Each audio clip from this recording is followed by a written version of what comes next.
साल 2002 में आई ये कहानी एक अफ्रीकन कंट्री नाइजीरिया की है। कहानी की शुरुआत में हमें नाइजीरिया में फैला गृहयुद्ध दिखाया जाता है, जिसमें जनरल ने प्रेसिडेंट की सरकार का तख्ता पलट कर दिया है और उसके परिवार के सभी लोगों को मार दिया है। तानाशाही शासन की चाह और ईसाई व मुस्लिम धर्म की लड़ाई की आग में जलता नाइजीरिया, जिसकी आबादी 120 करोड़ है, बुरे संकट से घिर चुका है। सेना दूसरे धर्म के लोगों का खुलेआम कत्ल कर रही है, साथ ही नाइजीरिया में रह रहे रिफ्यूजीज को भी मौत के घाट उतार दिया जा रहा है। आगे हमें अमेरिकन एयरफोर्स का स्टेशन दिखाया जाता है, जिसके एक ऑफिसर मिशन से हाल ही में लौट कर आई लेफ्टिनेंट ए की टीम का स्वागत करते हैं और उनसे कहते हैं कि मैं जानता हूँ कि तुम लोग एक मिशन से अभी अभी लौटे हो, लेकिन तुम्हें एक और मिशन पर जाना होगा। इसके लिए मैं तुमसे माफी चाहता हूँ। खाना खा लो और 3 दिन का सामान पैक कर लो।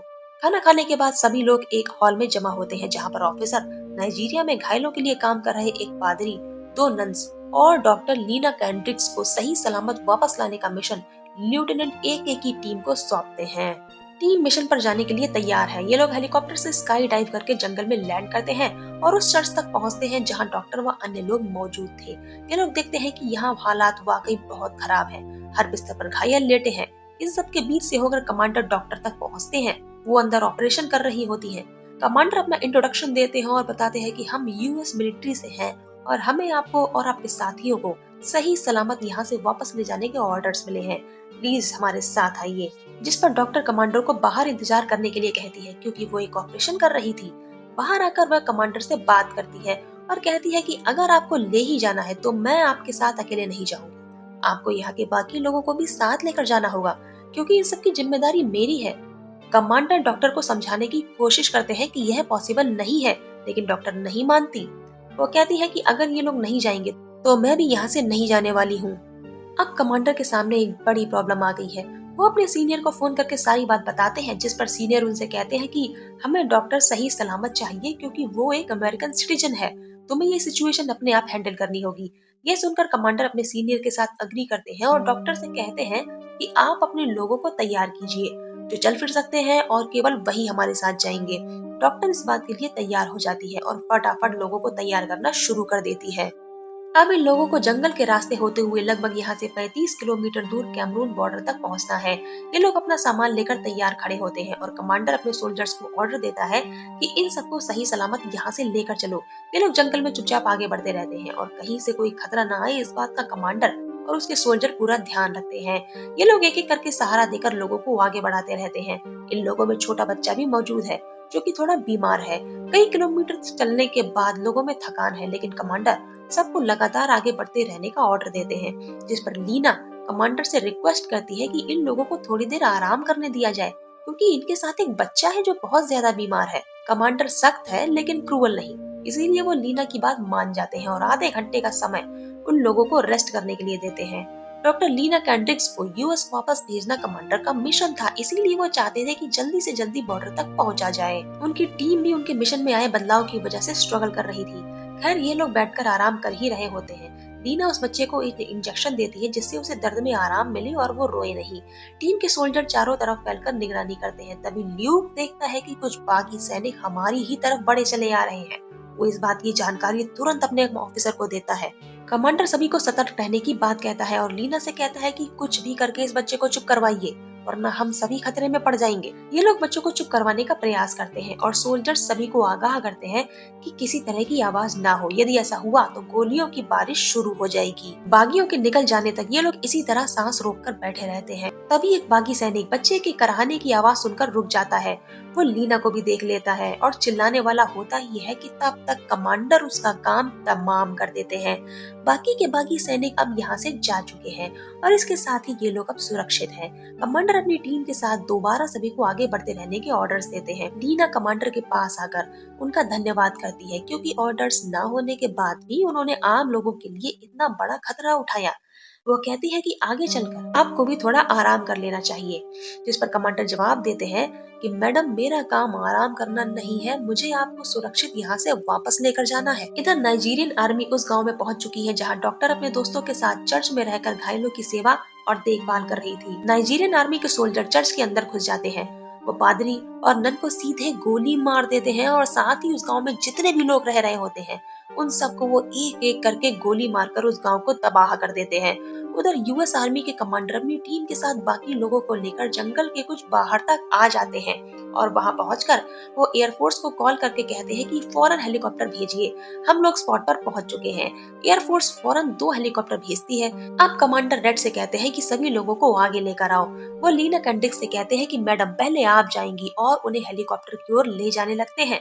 लीना पूछती है कि आप क्या कर रहे हैं, वो लोग अभी पीछे हैं। तब कमांडर कहते हैं कि मैडम मुझे केवल आपको ही ले जाने के ऑर्डर मिले हैं। यानी कमांडर ने लीना से झूठ बोला था। यह बात सुनकर लीना बहुत ही ज्यादा गुस्से में आ जाती है और कमांडर को भला बुरा कहती है। वह हेलीकॉप्टर में नहीं चढ़ना चाहती, लेकिन कमांडर जबरदस्ती उसे हेलीकॉप्टर में बिठा देते हैं। बाकी के जो लोग उनके साथ थे उन्हें सोल्जर्स रोक देते हैं। वो लोग लीना को आवाज देते हैं, लेकिन अब कुछ नहीं हो सकता। कमांडर अपनी बाकी टीम के साथ हेलीकॉप्टर में चढ़ जाते हैं और हेलीकॉप्टर यूएस की ओर बढ़ने लगता है। लीना को कमांडर से इस व्यवहार की बिल्कुल उम्मीद नहीं थी। वो बहुत ज्यादा रोती है और चिल्लाती है, लेकिन अब वो हाथ पांव मारने के सिवा कुछ नहीं कर सकती।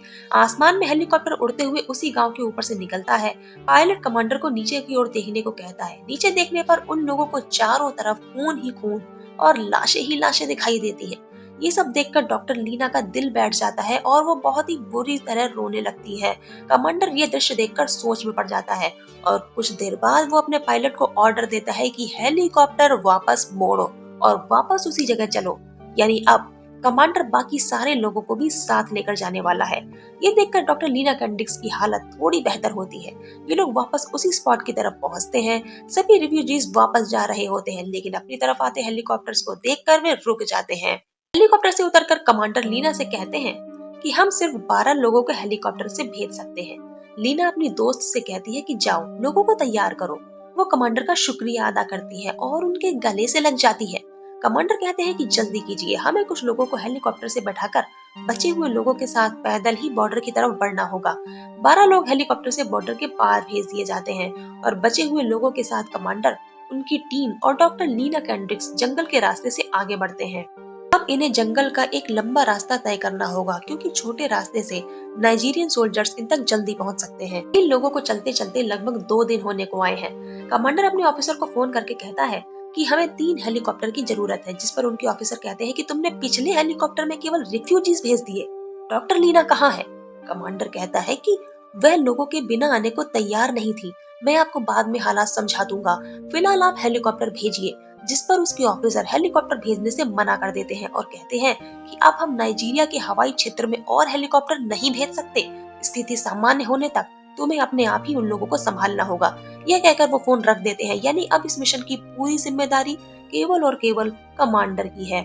सोल्जर जी कमांडर से कहता है कि क्या आपने एक नया मिशन शुरू कर दिया है? जिस पर कमांडर कहते हैं कि मैं नहीं जानता, आगे बढ़ना है और सभी लोगों को बढ़ाते रहो। ये लोग जंगल में एक जगह कुछ देर खाना खाने के लिए रुकते हैं। नाइजीरियन आर्मी को जंगल में कुछ लोगों के खाने पीने का सामान और आर्मी के फॉग बॉम्ब मिलते हैं, जिससे वो समझ जाती है कि यूएस आर्मी यहाँ के कुछ लोगों को अपने साथ लेकर बॉर्डर की तरफ आगे बढ़ रही है। सोल्जर स्ट्रो अपनी स्क्रीन में देखता है कि नाइजीरियाई सैनिक उसकी ओर बढ़े चले आ रहे हैं। इस बात को वो अपने कमांडर को बताता है। कमांडर समझ नहीं पाता कि भला नाइजीरियन आर्मी हमारा पीछा क्यों करेगी। चंद गांव के लोगों के लिए वो यूएस आर्मी से तो नहीं उलझना चाहेगी। वो इस बारे में डॉक्टर लीना से बात करते हैं, लेकिन वह कहती है कि मैं कुछ नहीं जानती। कमांडर कहता है तो फिर हमें आगे बढ़ना होगा, क्योंकि वो हमसे लगभग 80 किलोमीटर की दूरी पर है और लगातार हमारी ओर बढ़ रहे हैं। चलते चलते ये लोग एक गांव के पास पहुंचते हैं। ये लोग देखते हैं कि नाइजीरियाई आर्मी उस गांव में मौजूद है और वहां के लोगों का भयानक कत्लेआम चल रहा है। आर्मी गांव के लोगों को मार मार कर उनकी लाशें एक के बाद एक इकट्ठी करती जा रही है। ये नरसंहार देखकर कमांडर का खून खौल उठता है और वो अपनी टीम को ऑर्डर देता है कि हमें फौरन नीचे उतरना होगा, अपनी अपनी पोजीशन ले लो। ये लोग छुप छुप कर गांव में घुसते हैं और एक एक नाइजीरियन सोल्जर को शूट करना शुरू कर देते हैं। ये लोग देखते हैं कि नाइजीरियन सोल्जर्स ने किसी पर भी रहम नहीं किया, चाहे वह बूढ़ा हो, जवान हो या फिर चाहे वह दूध पीता बच्चा ही क्यों ना हो। उन सोल्जर्स ने देखा कि नाइजीरियाई सोल्जर्स ने पुरुषों को तो मारा ही, साथ ही स्त्रियों के साथ दरिंदगी की हद से भी आगे जाकर व्यवहार किया। वे औरतों का रेप करने के बाद उन्हें मारते थे। रेड एक औरत को नाइजीरियाई सोल्जर से बचाता है और ये सब हैवानियत देखकर रेड और डॉग को बहुत ही ज्यादा गुस्सा आता है। गांव में जितने भी नाइजीरियन सोल्जर हैं वो सबको मार देते हैं। रेड कमांडर को बुलाता है। कमांडर डॉक्टर लीना और उसकी दोस्त को लेकर यहाँ पहुँचते हैं। वो देखते हैं कि एक घर के अंदर एक औरत घायल अवस्था में है। एक सोल्जर ने उसके ब्रेस्ट काट दिए थे। ये मंजर देखकर सभी की आंखों में आंसू आ जाते हैं। वो औरत दर्द से तड़प रही थी और उसका बच्चा भी मर चुका था। डॉक्टर लीना की दोस्त बताती है कि नाइजीरियन सोल्जर्स उन औरतों के ब्रेस्ट काट देते हैं जो बच्चों को दूध पिलाती हैं, जिससे वे कभी अपने बच्चों को दूध न पिला सके। यहाँ आप देख सकते हैं कि धर्म की आड़ में अंधा होकर इंसान कितना नीचे गिर सकता है। वो एक खूंखार जानवर से भी ज्यादा वहशी हो जाता है। नाइजीरियन सोल्जर्स दूसरे समुदाय के लोगों को कीड़े मकोड़े मानकर उन्हें काटते चले जा रहे थे, लेकिन कमांडर और उनकी टीम ने तय कर लिया था कि जो लोग उनके साथ हैं उन्हें उन लोगों को सही सलामत बॉर्डर क्रॉस करवाना है। गांव के बचे हुए लोगों को ये लोग थोड़ा खाने पीने का सामान देकर अब अपने मिशन की तरफ आगे बढ़ते हैं। लीना देखती है कि कमांडर के हाथ में चोट लगी है, जिस पर वो उसके हाथ में पट्टी बांध देती है और कहती है कि कमांडर, आप बहुत ही अच्छा काम कर रहे हैं। वो बताती है कि मेरे पति एक अमेरिकन थे और मैं मेक्सिको से हूँ। हम दोनों डॉक्टर थे, इसीलिए काम करने के लिए हम अफ्रीका आ गए क्योंकि यहाँ डॉक्टरों की कमी थी। एक रात हम अपना काम कर रहे थे, तभी नाइजीरियन सोल्जर्स हमारे हॉस्पिटल में घुस आए। उन्होंने मुझ पर हमला करने की कोशिश की, तभी मेरे पति ने मुझे बचाया, लेकिन उनको गोली लग गई।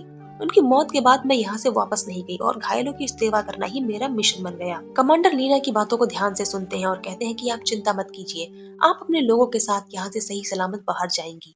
उस रात ये लोग कुछ देर के लिए सो जाते हैं। जबकि सोकर उठते हैं तो स्लो देखता है कि नाइजीरियन सोल्जर्स इनसे 1 घंटे की दूरी पर पहुंच चुके हैं। ये देखकर कमांडर हैरान होता है। वो समझ जाता है कि नाइजीरियन सोल्जर्स रात भर बिना सोए उनकी तरफ आगे बढ़ रहे थे। वो अपने साथ के लोगों को खड़ा करता है और पूछता है कि तुम में से कौन गद्दार है जो नाइजीरियंस को हमारी खबर दे रहा है।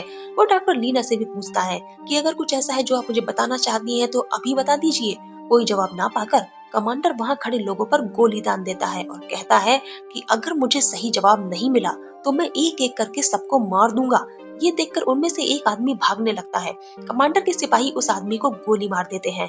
जब वे उसके पास पहुंचते हैं तो उन्हें एक ट्रांसमीटर मिलता है, जिसके बारे में कमांडर बाकी लोगों से पूछता है और उन्हें गन पॉइंट पर ले लेता है। ये देखकर एक लड़का उनके सामने आता है और कहता है कि इन लोगों को कुछ मत कीजिए, आपके साथ जो भी हो रहा है उसकी वजह मैं हूँ और नाइजीरियंस को मैं चाहिए। यहाँ कमांडर को पता चलता है कि वह प्रेसिडेंट का बेटा आर्थर है। दरअसल प्रेसिडेंट के पूरे परिवार को मार दिया गया था, लेकिन बेटे को प्रेसिडेंट ने पहले ही वहाँ से निकालकर डॉक्टर लीना के पास भेज दिया। डॉक्टर लीना कहती है कि कमांडर, मुझे आप पर भरोसा नहीं था, इसीलिए मैंने आपको सच नहीं बताया। हालात पूरी तरह बदल चुके हैं। आर्थर नाइजीरियन सोल्जर्स के लिए एक दुश्मन है और उसे पकड़े बिना वो रुकने वाले नहीं है। ये बात कमांडर अपने ऑफिसर को बताता है, जिस पर ऑफिसर कमांडर को वहाँ की लोकल पॉलिटिक्स से दूर रहने को कहते हैं। लेकिन कमांडर कहता है कि वो भी मेरे लिए एक इंसान है और मैं उन लोगों को इस हालत में छोड़कर नहीं आ सकता। आपको हेलीकॉप्टर भेजना ही होगा। लेकिन ऑफिसर कमांडर को कुछ और देर इंतजार करने के लिए कहते हैं। यहाँ पर कमांडर अपनी टीम के बाकी सोल्जर्स को एक साथ बुलाता है और कहता है कि मैं इस मिशन को नहीं छोड़ सकता। अगर तुम में से किसी को परेशानी है तो वो अभी वापस जा सकता है। जिस पर बाकी सोल्जर्स कहते हैं कि हम आखिरी सांस तक आपके साथ हैं। या तो हम इन लोगों को सही सलामत बॉर्डर तक पहुंचाएंगे या फिर लड़ते लड़ते अपनी जान दे देंगे। अब ये लोग थोड़ा आगे बढ़कर अपनी अपनी पोजीशन ले लेते हैं।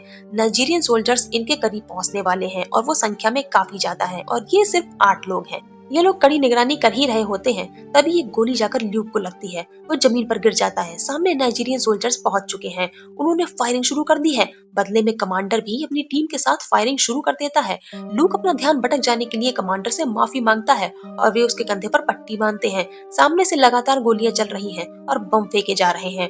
अब धमाके में कुछ पेड़ गिरने की वजह से लीना और उसके लोग घायल हो जाते हैं। यहाँ पर कमांडर अपनी टीम को बहुत ही अच्छे से लीड करते हैं और वापस आकर लीना को सहारा देते हैं। वो उसे होश में लाते हैं और कहते हैं कि तुम्हें आगे बढ़ना होगा। वो आर्थर को भी संभालते हैं और कहते हैं कि इन लोगों को सुरक्षित बॉर्डर तक ले जाना तुम्हारी जिम्मेदारी है। यहाँ पर हम जमे हुए हैं, तुम्हें इन लोगों को आगे तक लेकर जाना होगा। यहाँ पर स्लो को भी गोली लग गई है और इससे उसकी मौत हो जाती है। ये लोग हमला करते हुए लगातार पीछे की तरफ बढ़ते हैं और नाइजीरियन सैनिक उनकी ओर फायरिंग करते हुए आगे बढ़ते हैं। नदी पार करते हुए यहाँ पर सोल्जर सिल्क को भी गोली लग जाती है। कमांडर की टीम का एक एक सोल्जर यहाँ पर मरता जा रहा है, लेकिन इससे उनकी हिम्मत कमजोर नहीं होती। वो लगातार अपनी टीम के बाकी लोगों को हौसला देते रहते हैं। आर्थर और डॉक्टर लीना बाकी लोगों को लेकर बॉर्डर क्रॉसिंग तक पहुंच चुके हैं और साथ ही यूएस एयरफोर्स ने हेलीकॉप्टर भी हमले के लिए और लोगों के बचाव के लिए भेज दिए हैं। कमांडर अभी भी अपनी टीम के साथ पीछे है और वो हेलीकॉप्टर पायलट को धुआं छोड़कर अपने स्पॉट की जगह बताता है। ऊपर से हमला शुरू हो चुका है। और बम धमाकों से पूरे इलाके में आग ही आग फैल जाती है। नाइजीरियन सैनिक हमले में मारे जाते हैं, लेकिन कमांडर और उसकी टीम के कुछ लोग हमले से बचकर किसी तरह वापस बाहर निकल आते हैं। कमांडर को देखकर लीना और आर्थर उन्हें संभालते हैं। यहाँ पर कमांडर के एयरफोर्स ऑफिसर भी आ चुके हैं। वो बॉर्डर खोलने का आदेश देते हैं और सभी लोग सुरक्षित कैमरून सीमा में प्रवेश कर जाते हैं। यानी कमांडर ने अपना मिशन पूरा किया जैसा कि उसने कहा था। आर्थर को देखकर वहाँ के लोगों में उम्मीद जगती है और उसके चारों तरफ में घूमने लगते हैं और गाना गाने लगते हैं। घायल सैनिकों को हेलीकॉप्टर में बिठाकर इलाज के लिए भेजा जाता है और एयरफोर्स टीम के ऑफिसर कमांडर को इस मिशन के लिए शाबाशी देते हैं। यहाँ पर हमारी कहानी खत्म होती है।